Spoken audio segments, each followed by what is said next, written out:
पिछले 1.5 माह में छिनतई की जो घटनाएं हुई हैं, चोरी की घटनाएं जो देखी गई, तो इसमें एसआईटी के द्वारा वैज्ञानिक तरीके से सीसीटीवी देखकर, वादी से पहचान करके, जेल से छूटे हुए अपराधी को देखकर काफ़ी इंटेंसिव मेहनत किया गया। राजेश कुमार जो पटना का रहने वाला, ये चेन छीनने का एक्सपर्ट है। वो तुरंत ही चक्कू और वो उससे महिलाओं के गले का चेन छीन लेता था। और ये 8 लोगों का गैंग है, प्रोफेशनल गैंग है। तो इसमें जो हाल की घटना है उसमें इन लोगों ने अपनी संलिप्तता स्वीकार की है। जो यात्री जो यात्रा करते हैं उनको हम लोग लगातार आगाह कर रहे हैं, उनमें हम उनके बीच में प्रचार कर रहे हैं कि आप अपने मोबाइल को ध्यान रखें, वो चलता फिरता कंप्यूटर है।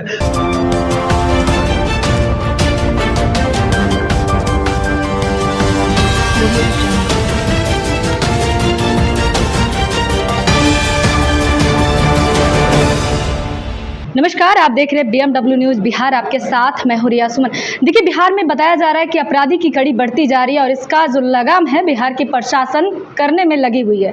तमाम हमारी प्रशासन है राजधानी की जो अपनी व्यवस्था में लगी हुई है, तब भी लोग अपनी जो अपराधी की कड़ी होती है वो मनोबल बढ़ा लेते हैं। इसी बीच आज देखिए रेल एएसपी के द्वारा आज पीसी किया गया है। हमारे साथ सर हैं बातचीत करने के लिए। सर, आज आपने जो पीसी किया है उस मकसद क्या है और पीसी का जो वजह था वो क्या था?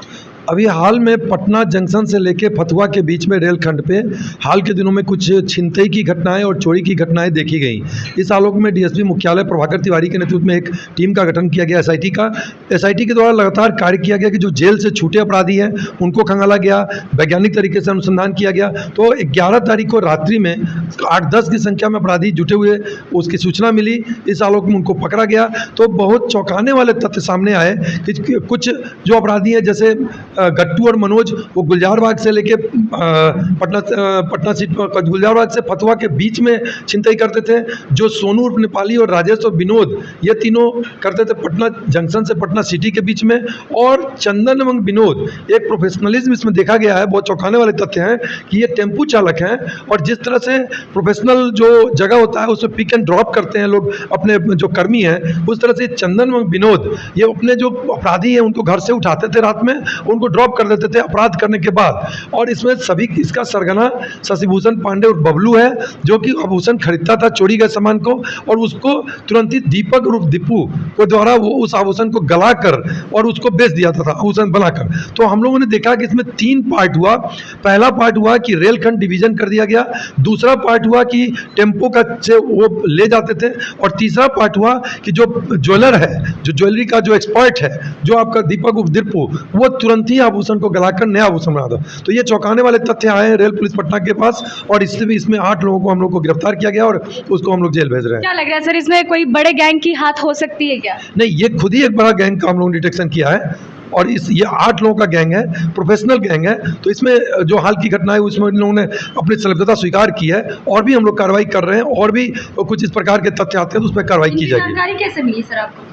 इनकी सूचना, इसमें जो एसआईटी है वो लगातार कार्य कर रही थी, और घटना के दिन जो बीच में पिछले 1.5 माह में छिनतई की जो घटनाएं हुई हैं, चोरी की घटनाएं जो देखी गई, तो इसमें एसआईटी के द्वारा वैज्ञानिक तरीके से सीसीटीवी देखकर, वादी से पहचान करके, जेल से छूटे हुए अपराधी को देखकर काफ़ी इंटेंसिव मेहनत किया गया, और रात्रि में खास करके उन लोगों के द्वारा कार्य किया गया।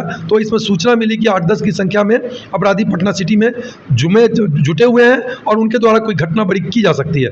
उसी के बाद एसआईटी के द्वारा ये कार्य किया गया। सिर्फ अंजाम छीन चोरी का होता था या फिर कुछ और भी अंजाम देने का होता था? नहीं, इनका मुख्य उद्देश्य था कि रात्रि में लंबी दूरी की ट्रेन में जब यात्री सोए रहते थे उसमें उनका सामान चोरी कर लें। यदि यात्री जग गया तो उनके गले का चेन उससे छीन लेते थे। जैसे एक एक्सपर्ट है आपका राजेश कुमार जो पटना का रहने वाला, ये चेन छीनने का एक्सपर्ट है। वो तुरंत ही चक्कू और वो उससे महिलाओं के गले का चेन छीन लेता था। तो इसमें हम लोग ये देख रहे हैं कि इसे पूरी तरह से प्रोफेशनल तरीका से रेल के अपराध को ये कारित करते थे। इस गैंग का उद्भेदन किया। एफआईआर वगैरह नहीं किए कभी कोई? नहीं, एफआईआर लगातार हुए हैं, और तभी इस टीम का गठन किया गया, तभी पता चला, और कुछ मीडिया में भी खबरें प्रकाशित हुई। तो उसमें प्रमुखता से जो हम लोगों ने इसमें कार्य किया, एसआईटी के द्वारा काफ़ी मेहनत किया गया, उसके बाद ये बड़ा गैंग का उद्भेदन और अरेस्टिंग हुई है। लोगों के पास क्या क्या पाया गया सर? इनके पास से मुख्य रूप से पाया गया चोरी के मोबाइल 16 मिले हैं, जिसका अनुमानित कीमत 2,40,000 है। 23,500 नगद मिले हैं। चाकू, पेचकस, ब्लेड का टुकड़ा मिला है, और अन्य भी छापेमारी उद्भेदन किया जा रहा है कि अन्य कौन कौन से सामान इन लोगों ने कहाँ कहाँ बेचा है, उस बिंदु पर भी अनुसंधान किया जा रहा है। कितने दिन में ये क्लियर हो जाएगा सर? ये अनुसंधान अभी जारी है और इन लोगों से पूछताछ की जा रही है और इनको लेके छापेमारी भी की जा रही है रेल पुलिस के द्वारा। अब उसमें हम लोग ब्रेक थ्रू मिल सकता है, अगर कहीं पे सामान इधर उधर लोग नहीं किए होंगे तो ब्रेक थ्रू मिल सकता है। इसके लिए कोई प्रशासन अपनी तरफ से क्या कर रही है, कोई अगला प्रयास है जिसके वजह से अब आगे की ऐसी ना परिस्थिति हो? जैसे हम लोग ने 2-3 मुहिम चलाया हुआ है रेल पुलिस पटना के द्वारा, जो जनरल अवेकनिंग है, जो जो यात्रा करते हैं उनको हम लोग लगातार आगाह कर रहे हैं, उनमें हम उनके बीच में प्रचार कर रहे हैं कि आप अपने मोबाइल को ध्यान रखें, वो चलता फिरता कंप्यूटर है, अगर चोरी होता है, चिंता होता है तो उससे साइबर अपराध हो रहे हैं। फिर खास करके रात्रि के समय में अगर ट्रेन रुकता है और कहीं भी आपको इस प्रकार की सूचना मिलती है, रेल पुलिस को लगातार हेल्पलाइन नंबर है रेल पुलिस का पटना का 9473197600, उस पर आप 24 घंटे आप सूचना दे सकते हैं, व्हाट्सएप करके, मैसेज करके, कॉल करके, और रेल पुलिस आपको लगातार उसमें कार्रवाई कर रही है। तो ये हम लोग लगातार अभियान चला रहे हैं। देखिए हमारे साथ रेलवे एसपी सर थे जो बातचीत कर रहे थे। देखिए रेलवे में जो प्रॉब्लम हो रहा है, रेलवे में जो लूट पाट चल रही है, जिसकी परिस्थिति बहुत हद तक कम होते जा रही है, क्योंकि हमारे बिहार यानी राजधानी की पर जो प्रशासन है वो अपनी कड़ी व्यवस्था में लगी हुई है, तैनाती है जो पूरी तरह से लगी हुई है, और जिस तरीके से लोग चोरी करके फरार होने को सोचते हैं, दरअसल उन्हें अब संभल जाना होगा, क्योंकि अब हमारे बिहार की प्रशासन बहुत अच्छे से अपनी काम करिए। फिलहाल तमाम अपडेट के लिए हमारे साथ जुड़े रहे। नमस्कार।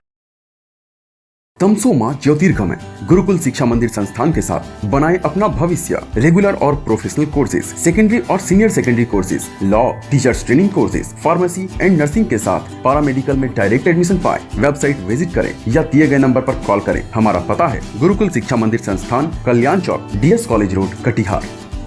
हमारा वीडियो अगर आपको अच्छा लगा हो तो आप हमारे वीडियो को शेयर करें, लाइक करें, हमारे चैनल को सब्सक्राइब जरूर करें। धन्यवाद।